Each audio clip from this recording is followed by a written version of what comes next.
Bonjour à tous, bienvenue pour cette nouvelle vidéo, j'espère que vous allez bien. Aujourd'hui on se retrouve pour parler de la saga Star Wars. Pas forcément de ce que Lucasfilm a annoncé récemment, de ce qu'on a vu par rapport à Skeleton Crew, etc. Bien que je vous invite fortement à vous renseigner sur le sujet. Peut-être que je ferai une vidéo quand il y aura plus de matière, donc sûrement après la D23 concernant cette série. Mais aujourd'hui on se retrouve par rapport à des commentaires que j'ai pu voir directement sur ma vidéo que j'avais fait lors de la critique entre guillemets de Star Wars The Acolyte. Les commentaires de cette vidéo m'ont fait réaliser qu'en fait il y avait énormément de personnes du public justement qui ne suivent peut-être pas forcément l'univers Star Wars sur le bout des doigts, etc. qui regardent surtout les séries, les films, qui jouent peut-être aux jeux vidéo. Il y a la phase où on découvre, on regarde les films, on commence à jouer aux jeux, etc. Et il y a la phase où on se dit ok, l'univers est incroyable et là on veut en apprendre plus sur tout. Littéralement tout, ça peut être sur des planètes, sur des personnages ultra secondaires, ça peut être sur énormément de choses. C'est ça la force de cet univers, c'est que tout le monde peut y accéder et tout le monde peut s'y identifier. Il y a tellement de choses dans l'univers Star Wars que tout se décline et en fait au bout d'un moment ce qui se passe c'est que Star Wars devient un énorme univers qui rassemble tout le monde. Alors sur cette vidéo je vais raconter pas mal d'expériences personnelles par rapport à l'univers, donc forcément je vous cache pas que cette vidéo n'est pas écrite, il n'y a pas forcément de trame qui se suit.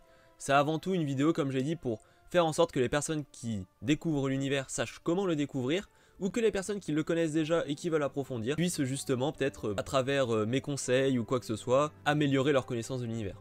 Alors la phase la plus importante dans votre long chemin pour commencer à apprendre un petit peu tout ce qui se passe dans l'univers, etc. c'est de voir les films. Moi je vous cache pas, je suis né au moment où l'attaque des clones est sortie. Donc c'était en plein dans la prélogie finalement. Et comment j'ai découvert Star Wars? Je n'ai pas découvert Star Wars avec les films. Voilà, ça c'est un peu le comble. C'est-à-dire que je venais d'avoir un ordinateur à la maison, etc. Et mes parents m'avaient acheté le jeu Lego Star Wars, premier du nom. D'ailleurs je l'ai encore à la maison. C'est pour dire que vraiment ce jeu m'a marqué.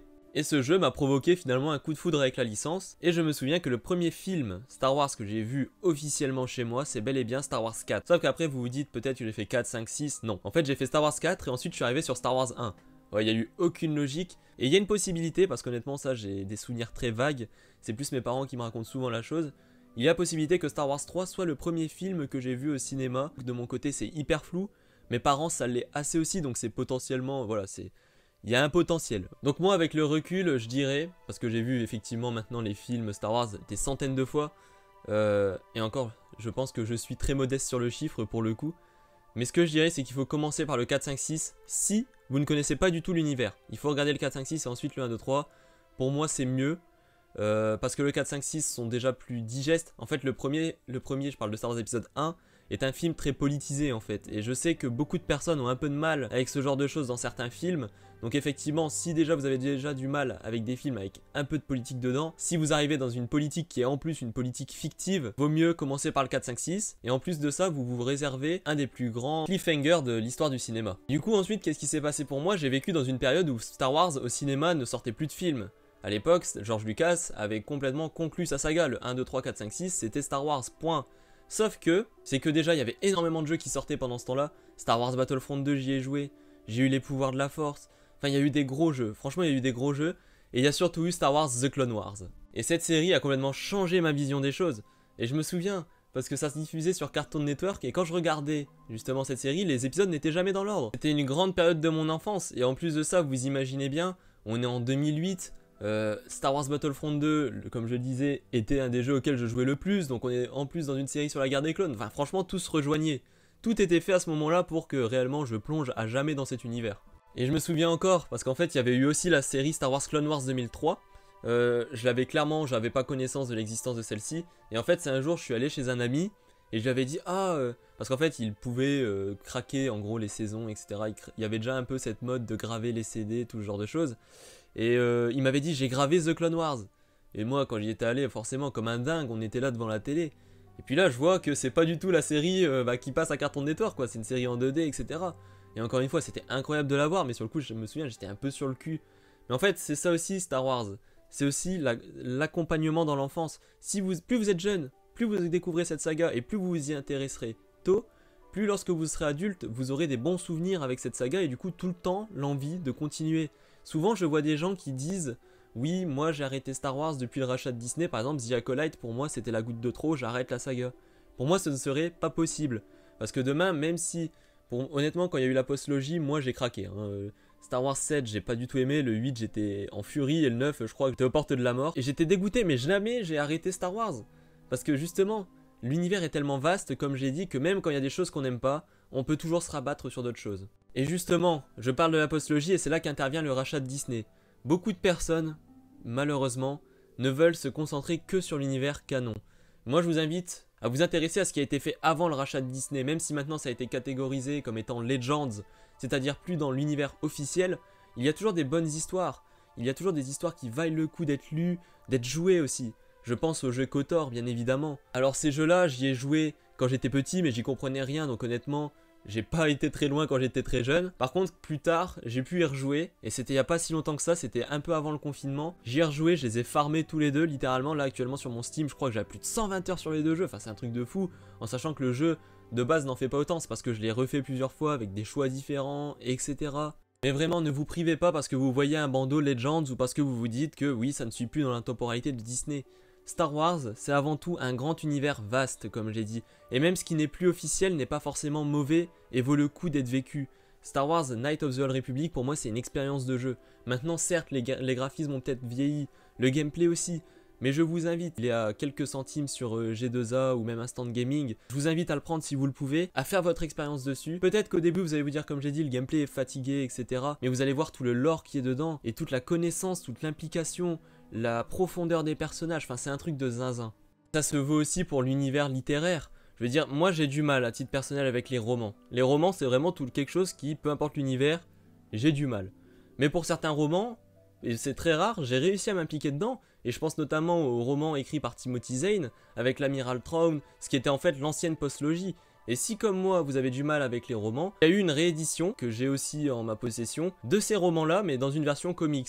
Alors je vous mens pas, cette version comics va zapper quelques détails, parce que les codes du roman et du comics sont relativement différents, mais c'est un très bon compromis pour quelqu'un qui justement a vraiment du mal avec les romans. D'ailleurs dans la description, pour ceux qui voudraient des détails sur qu'est-ce que le Legends, qu'est-ce que le canon, combien de types de canons il y a pu avoir, etc. Moi je vais vous mettre un petit lien dans cette description, ce sera une page directement qui vous expliquera tout, parce que c'est vraiment quelque chose qui peut être assez long à expliquer. Mais évidemment vous aurez toujours un support autre que le support film-série qui va faire que vous allez continuer. Moi par exemple, comme j'ai dit, quand j'étais plus jeune, c'est les jeux vidéo qui ont fait que... Je me souviens, j'ai acheté littéralement tous les jeux avec lesquels il était marqué Star Wars dessus. Pourtant, il y avait, comme j'ai dit, des jeux pas terribles. Je me souviens, je jouais à un jeu qui était Star Wars The Clone Wars, Duel au sabre laser, quelque chose comme ça, sur Wii. Je sais pas si beaucoup ont connu ce jeu, mais en tout cas, c'était un jeu du coup de duel, un jeu typé jeu de combat justement. Et il était à moitié buggé, vous faisiez des coups de sabre, il fallait faire une combinaison avec le Wiimote, sauf que même si vous la faisiez, des fois ça le faisait pas, des fois vous mettiez un coup à un endroit, ça n'allait pas du tout, vous tapiez. Mais il y avait toujours cet aspect, comme j'ai dit, en plus avec la jeunesse, forcément on laisse plus passer les choses. Je vous avoue, si je l'avais acheté maintenant à cet âge-là, je pense que je me serais dit putain c'est quoi cette merde. Mais à l'époque, bon, quand on est jeune, des jeux buggés, on fait pas trop gaffe honnêtement. Et justement sur Wii, j'avais eu aussi un autre jeu Star Wars The Clone Wars, je me demande s'il s'appelait pas l'Alliance des Héros. Quelque chose comme ça, où justement c'était plus un jeu où on interprétait Anakin, Ahsoka et même certains soldats clones il me semble. C'était un jeu dans mes souvenirs, alors j'y ai pas rejoué depuis des années, j'ai vu qu'il y avait des critiques pas terribles, mais encore une fois dans mes souvenirs c'était un bon jeu. Alors je sais pas si je vous dirais de l'acheter maintenant, mais en tout cas certains vidéastes ont dû faire des vidéos là-dessus, peut-être même des let's play qui sait, et moi je vous invite dans ce cas-là à vous renseigner. De toute façon ça c'est aussi quelque chose qui va être important pour votre apprentissage dans l'univers de Star Wars, c'est de suivre des vidéastes qui font du Star Wars, parce qu'évidemment il y a toujours cet aspect financier, parce que c'est vrai que bon, acheter un jeu par-ci, acheter un jeu par-là, même si les jeux que je vous ai dit honnêtement, vous allez les trouver à des prix relativement cassés, mais je peux comprendre, et c'est normal, tout le monde n'a pas forcément les moyens. Par exemple pour les comics, c'est pour ce genre de choses, moi qui achète encore des comics à l'heure actuelle, ça revient vite cher, ça revient vite extrêmement cher. Et surtout maintenant, il y a eu une belle inflation sur certains comics. Donc moi, ce que je recommande aux personnes qui justement ne voudraient pas trop dépenser ou qui n'ont pas les moyens ou quoi que ce soit, ce serait justement d'utiliser les vidéastes. Parce que les vidéastes, des fois, vont vous raconter des histoires qui viennent justement des comics. Et si vraiment vous voulez vous les procurer, il existe toujours les sites de seconde main. Et là-dessus, c'est vrai que souvent, on trouve des comics à des prix pas chers. Et c'est surtout que des fois, on trouve des comics qui ne sont plus vendus dans l'espace internet ou même quand vous allez en librairie, etc. Et si vous voulez vous lancer dans un aspect plus collection, vous pouvez largement utiliser. Moi je sais que j'utilise beaucoup Rakuten par exemple, c'est une plateforme que j'aime bien utiliser parce qu'il y a des livres. Justement la dernière fois je me suis acheté une trilogie sur des livres Legends de Boba Fett. Je ne les trouvais pas, ou je les avais trouvés une fois mais à des prix exorbitants. Et justement sur Rakuten je les ai trouvés à 10 balles quoi, dans ces eaux là. Ce que je vous invite à faire aussi, c'est des conventions. Les conventions, ça peut être vraiment quelque chose de très bénéfique pour vous, dans le sens où vous allez déjà rencontrer des gens qui partagent la même passion que vous, donc vous allez pouvoir échanger, etc. Et ça, c'est important. C'est important quand on est passionné d'une licence, de rencontrer des gens qui le sont aussi. Moi, dans mon entourage, je sais que j'ai la chance d'avoir quelques amis qui sont aussi très fans de Star Wars, mais il y a des personnes qui malheureusement n'auront pas cette chance-là, et qui devront, entre guillemets, se faire tout seuls. Et c'est pour ça, faire des conventions, c'est toujours une bonne chose. Après attention, quand je dis faire des conventions, je ne dis pas forcément aller à la Star Wars Célébration, parce que je vous mens pas, j'y suis allé à Londres, ça coûte cher. Ça coûte extrêmement cher et je peux comprendre qu'on veuille pas mettre le prix forcément, surtout si justement on est un néophyte dans l'univers étendu, etc. Je peux totalement le comprendre. Bon, tant qu'à faire, je vais vous faire un petit résumé de comment s'est passé ma Star Wars Célébration à titre personnel. Je suis arrivé déjà dans un pays anglophone, la chance que j'ai c'est que je parle assez bien anglais, je m'en sors très bien, je comprends facilement, etc. Donc effectivement j'ai pu croiser des gens anglais certes, avec qui j'ai discuté pendant de longues minutes, même certains français, etc. C'était vraiment cool. Et vraiment pour moi ce qui a été très bien dans cette convention et dont j'ai été vraiment très heureux, et encore actuellement j'ai du mal à croire que c'est arrivé, c'est que j'ai rencontré Hayden Christensen. Voilà, j'ai pu faire une photo avec lui, etc. C'est quelqu'un de très gentil, franchement c'est quelqu'un de très sympa, c'est un acteur qui était très ouvert. Alors je vous avoue que le jour J, j'avais croisé plusieurs personnes, etc. justement françaises qui me disaient non mais moi j'ai déjà vu une convention en Écosse ou je sais plus où c'était exactement. Et ils me disaient non mais c'est un mec sympa, tu vas voir et tout. Parce que moi j'étais un peu stressé, j'ai toujours cette inquiétude de me dire ah dans la vraie vie il est peut-être pas si sympa tu vois. Mais non c'est un mec vraiment très gentil. Je me souviens quand je suis arrivé pour faire la photo justement le vigile il me dit en anglais qu'on n'a pas le droit de faire de serrage de main, que bon pas de contact physique sur la photo. En gros bon on arrive, on fait la photo, on sourit, on se casse quoi. Et en fait quand je suis arrivé justement Hayden, il prenait le temps avec les gens, ça dure quelques secondes malheureusement parce qu'il y a énormément de monde. Mais il vient, il vous serre la main, il vous demande comment vous allez, d'où vous venez. Bon, moi évidemment, oula j'ai mis un coup dans le micro.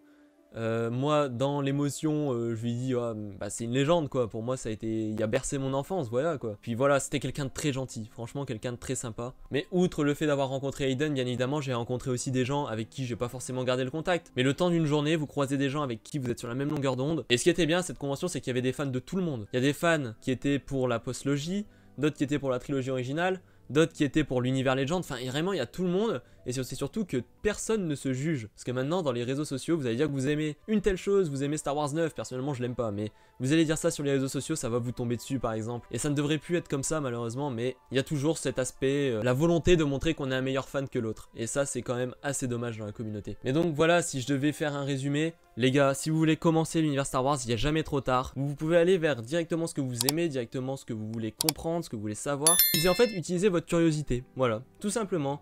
Après comme j'ai dit, moi aussi je pourrais peut-être si vous voulez de temps en temps faire des vidéos lore etc.